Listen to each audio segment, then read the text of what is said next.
So let's talk about gear. Now, there are endless possibilities with your camera and lighting and audio, but I want to focus on the essential gear, the gear that I would want to take on any shoot that I know I could light it the way I'd want to light it, and I can get a look that I would be happy with. So we're going to just talk about the essentials when it comes to gear. All right, so let's talk about audio, because I think this is the most important part of your entire production, and it often is the last thing that we consider when we're purchasing gear. So to prove that I think audio is more important than video, I want you to watch this video that the audio is fine, but the video is going to be pretty crappy, and let's see how long you can watch this. That she knew 2 years I've been having an affair. Okay, so that's fine. It's not the greatest, but you could probably get through an entire movie watching that. Now let's watch the same clip with the audio terrible and the video is perfect. That she knew 2 years I've been having an affair. So that's pretty hard to watch. You can see the importance of your audio right there, that if you have bad video, it's not so bad, but when your audio is terrible, you can't even stand it. So let's put some focus on our audio gear right now. Let me talk to you about the gear that we use when we're shooting interviews. So first up is your shotgun mic. Now we use shotgun mics over lapel mics and over camera mics because I think it's just nicer to have the gear not on the person, and I think you just get a better sound. So we're using a Rode NTG3, and this mic, you might look at it and think, wow, that's kind of expensive. I think it's about $700 when I bought this, but it's a great mic. It sounds great. You get a full range of lows and midtones and highs. And if maybe this is out of your price range, the Rode NTG2 is maybe a good option for you. The main difference is the sensitivity. This NTG3, it's going to get you a lot better volume. You're not going to have to crank the gain up as much. So we start with our shotgun mic, the Rode NTG3, and now we have to have a boom. Now your boom pole, just pick anything. I mean, you can honestly get a broomstick and tape some duct tape to it and stick it on a pole, and you'll generally be fine. So this other little piece of gear that is a real lifesaver, it's like having an extra person on set. It's called the claw. Here's a picture of it, and it's pretty easy to see what it does, but it's very helpful. I think it's a must-have on a set. I always like to capture audio straight to the camera, and that way it's always in sync when you pull it in to start editing. But if you don't have a camera with XLR inputs, you're gonna have to pick up an SD recorder to capture your audio. All right, now let's talk about your camera and lenses. My weapon of choice is the Canon C100. Now there's a couple great things about this is the price.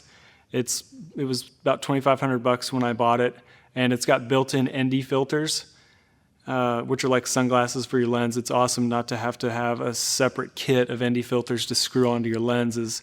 And it's got XLR inputs as well. So that's great. It's very small, it's very lightweight, the batteries last forever, and the SD cards record forever. One of the downsides is that it only shoots 24 and 30 frames, so you're not going to get any slow motion, which might be a deal breaker for you, but I'm fine with the trade-off there. I think it's a great camera. The image quality is amazing, and it's great for running and gunning. Now let's talk about lenses here, because lenses, I think, have a bigger impact on your image than what your camera does. So let's say if you had like $2,000 to get a camera set up, I wouldn't spend $1,500 on a camera and then get like a $200 lens. I would try to get a camera that's under $1,000 and then get 1 or 2 really great lenses. So I'm using these Rokinon Prime, Cinema Prime lenses, and they're kind of like a budget version of Canon's prime lenses.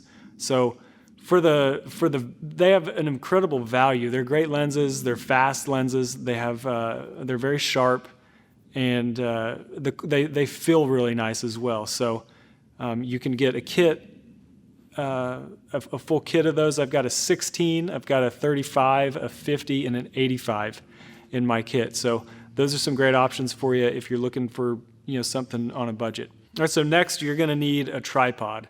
Now you could spend a ton of money on a tripod, but when I'm using a tripod, it's always just locked off. The main thing you want is a tripod that's going to be heavy enough that every little bump on the floor isn't going to rattle your tripod. So if you spent like $400 to $600 on a tripod, you're probably going to be in good shape. Another great tool to have is a monopod. It's especially helpful when you're shooting B-roll.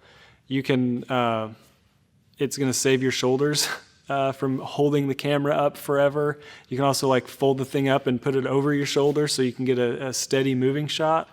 And you could get one of those for pretty cheap. But that's a great tool to have.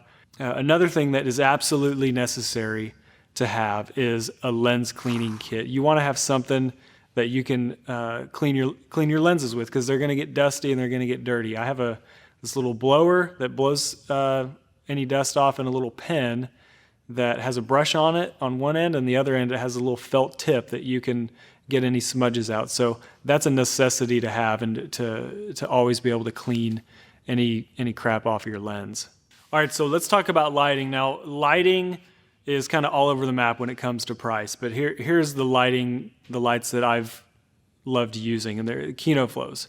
They're fluorescent lights, and here's why I like them: because they don't get hot, and they don't suck a lot of power off the wall. So these are my preference over any other type of lights. And these lights tend to be larger, so they're going to be a lot softer. So we're using these KinoFlow 4-banks. The KinoFlow Diva lights are also really great to use because they're smaller and easier to haul around. Another thing I like to have is these road rags. This is basically somewhat compact kit that you can flag stuff off. It'll have a black felt flag in it, so you can knock out any windows or knock out any weird lights. It's going to have a white silk in it that's going to help make your lights even softer. So you could put that in front of a window or just any other light to help it be softer and more flattering. So this is a great thing to have. The road flags is great. There's also something smaller called the road rags. It's a little smaller and a little more compact, but either of those are must-haves. Gear gets updated and outdated so fast. We thought the best thing to do would be to provide a list that has a budget option, what we're using currently, and maybe a higher end option, so that it's going to always be updated and you're going to have some opinions on the latest and greatest gear to use. So download the PDF and check it out.